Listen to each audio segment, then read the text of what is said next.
Hi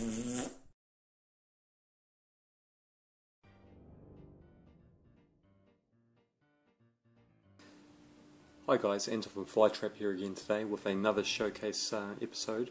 Today is going to focus on a smaller line that I've been working on behind the scenes over the past several months, on and off.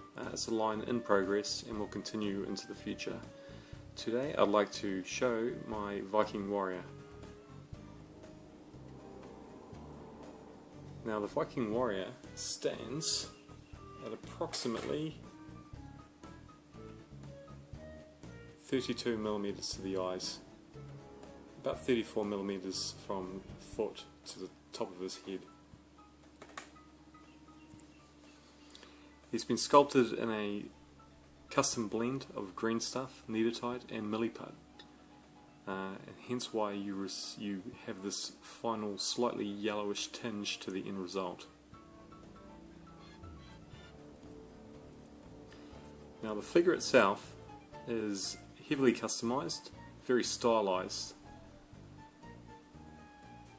He draws from a slightly caricatured or cartoony style, which I'm both very familiar with and enjoy sculpting.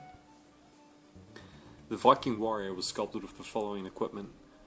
The sculpt itself was created using a blend that I prefer a lot with my sculptures these days. And it's a simple 50-50 mix of your standard blue and yellow epoxy needletite or green stuff putty with a combination of the milliput, which I use the standard yellow grey. Now the 50-50 milliput green stuff combination I find gives me the best of both worlds.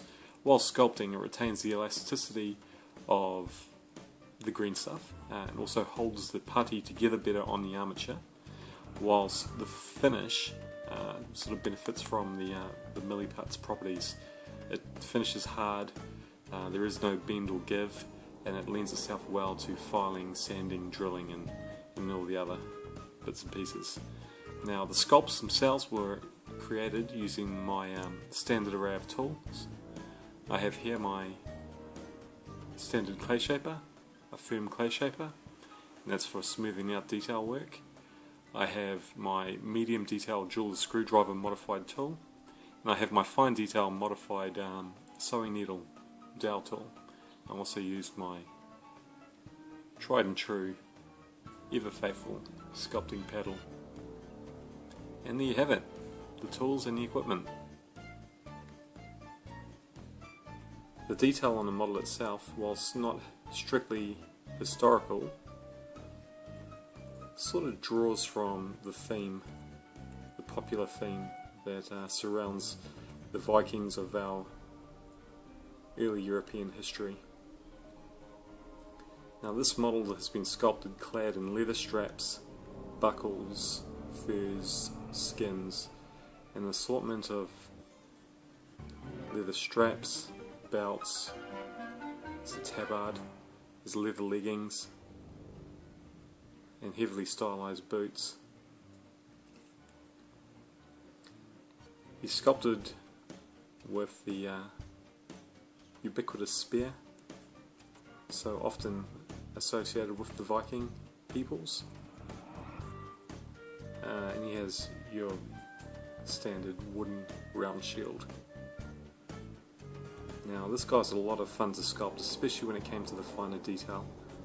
Obviously I've gone to town on the detail with his goatee and his exaggerated facial features. The long hair is sort of tied back in a ponytail sort of style, which has been sculpted to accentuate a rapid pacing figure with hair blowing in the wind. He's got a heavy presence of furs underlying his leather strappings, and his array of buckles and leather straps add to the overall imposing sort of features present on this figure. Now the Viking warrior will be a 3-part model. The spear arm detaches, likewise the shield also detaches. The rest of the figure, legs up through the torso, the head and the left arm, are single piece. well, moulded and then cast in white metal alloy, with the possibility of resin casting also on the table. So there you have it, the first in our growing range of caricaturized Viking warriors. Roughly 32mm in scale, heavily stylized, and all in all a lot of fun. So thanks for taking the time. Catch you later.